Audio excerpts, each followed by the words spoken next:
Hi everyone, today I'm going to be talking about the LG900g GSM phone with Net10 service, who actually uses AT&T and T-Mobile as the service carriers.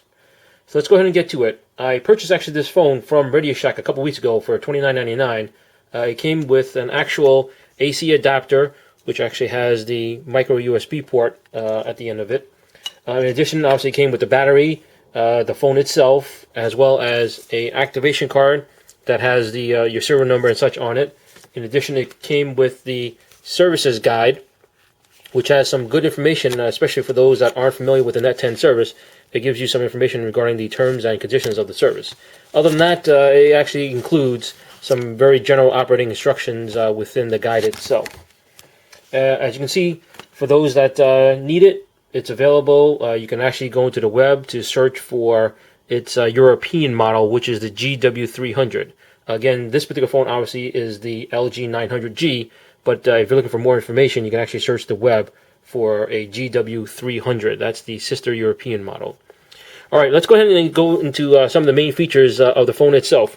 As you can see, it comes with the phone, a black phone. That's pretty much the only colors it actually comes in is just black. It has a full Qwerty keyboard. It has built-in wireless. You can see by this little logo right now, I had a wireless headset attached, so that's a Bluetooth icon that is actually on. In addition, it has a built-in mini browser, but I recommend you actually download Opera Mini, which gives you a little bit faster web browsing. And unfortunately, no, it cannot stream videos. Let's go ahead and flip to the back side of the phone. You'll see where the camera is. It's actually a 2-megapixel camera as well as a video recorder. Unfortunately, there is no flash. What you see here is a little self-portrait if you want to see yourself while you're taking images of yourself or something of that nature. On the side here, to the left here, you'll see a little speaker. A lot of people refer to it kind of like a flower pattern speaker. But actually, the speaker itself is pretty loud when you're playing music through the speaker, as well as listening to it on the speakerphone. It actually is a pretty decent sounding speaker. Also, obviously it has the built-in MP3 player. As you go into multimedia, you just scroll right down to your music, and then that's where you select what type of music you want to play, and so on and so forth, whether it's the recently selected. In this case, you see he's going to play a tune here, but we won't go into too much detail in that regards. Going to hit the back button. This is the wallpaper screen. You can actually choose, and of course, you attach your data cable. It does not include a data cable. I recommend you actually look around your house. You can probably find an old mini USB data cable, again, that has the micro USB on the end of it. Hopefully you can see that in the camera there.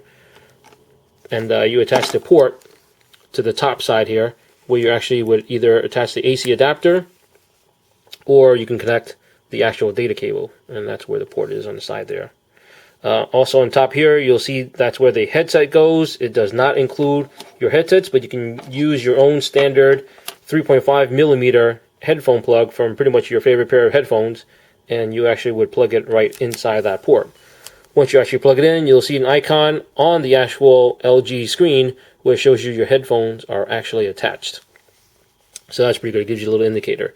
You can actually listen to your FM radio through either speaker or through the headset, but you must actually have a 3.5 millimeter headphone actually attached into it in order to use the FM feature of this phone. So once again, let's take a quick look at what else is available on the screen here. As you look, obviously you see a little tiny E in the top left hand corner here. That E indicates that you're getting Edge service, and then of course for data browsing, that is. And then you see your little signal strength bar. Again, we talked about the little Bluetooth icon.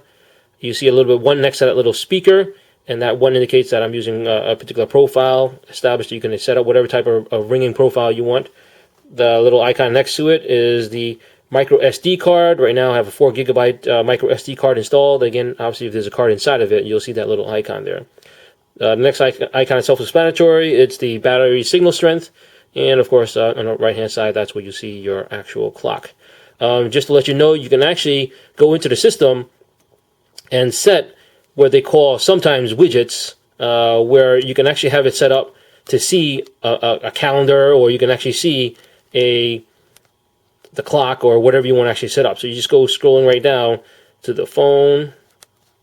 Correction, that's going to the screen, to your menu. So again, you can choose a variety of different types of settings as you go along. But once again, it has a pretty good camera system, as well as they call it app capable. Basically, you have to download some Java applications and such. You can actually go to getjar.com, which is a good place to get applications. And of course, has your typical standard text messaging. You can do whether you want to hit the little button on the bottom left here, where it indicates a little picture of an envelope, and that allows you to do your quick text messaging from here. You can do attachments as well also. In addition, you'll have the standard caller ID, such things, voicemail, has a hand-free speaker. You can have it set to self-lock after a certain set of seconds, where if you don't actually do anything on the screen, you can have it self-lock so that you don't inadvertently hit the browser button, which again, it can be extremely expensive, especially if you're paying for the browsing service. Again, Net10 offers several different plans right now. If you do the monthly plans, the 2 monthly plans they have available really are the $50 monthly plan, which is 750 minutes, which expires in 30 days, or you can choose the unlimited, which goes for $50 a month, and that gives you, again, unlimited basically text, picture messaging, web, email, and unlimited 401 and such. You can also stick with the standard prepay, pay-as-you-go type plans, and again, you usually typically start at about $15 a month, depending upon what options you want to choose, so you might want to check it out at net10.com to give you an idea of what plans really are available out there. But once again, one of the great things is you can customize it in many different ways. Again, you can put your own wallpaper. You can set MP3s as your ringtones. You'll actually have to you actually have to go out and edit the actual size of it, because there is a limitation in terms of the size of the file before you can actually allow to use it as your ringtone. Of course, if you desire, you can always use the standard old traditional style polyphonic type sounds, but of course MP3 sounds are usually much better. And typically most people will say it has that BlackBerry style and BlackBerry feel to it.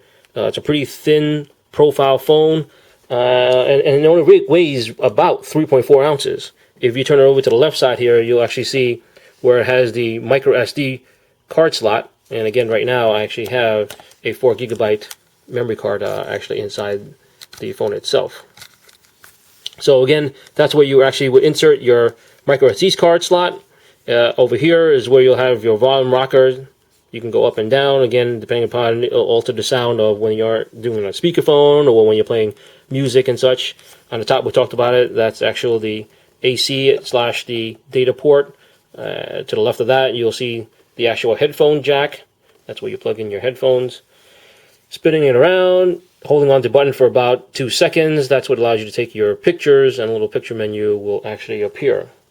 So again, that's a general quick look of the LG900G phone.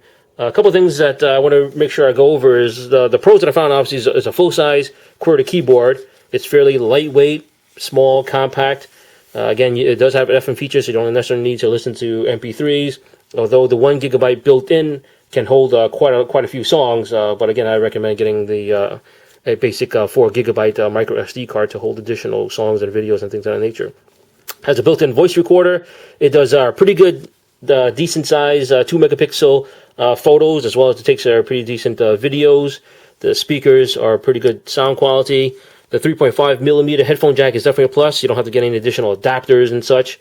The Bluetooth, which is data and audio profiles, which supports audio and data profiles, which is actually pretty good. So in case you want to listen to your car via Bluetooth, you can do that. Or again, you can also just get an adapter and plug it in directly if your car has a MP3 auxiliary input port.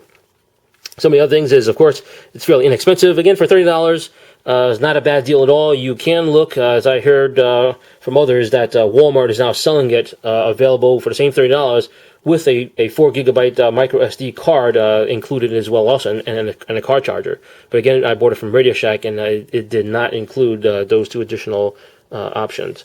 Some of the things that I didn't like about it, I mean, right now it's obviously called as a smartphone for Net10. This is a pretty smart phone. It has a lot of features built into it. I wouldn't necessarily call it a smartphone, only because typically speaking, you can do a lot of altering with the operating system in sense of usually you have smartphones with BlackBerry OS, the Palm OS, Windows Mobile, or Android, or things of that nature. But this runs actually on Java.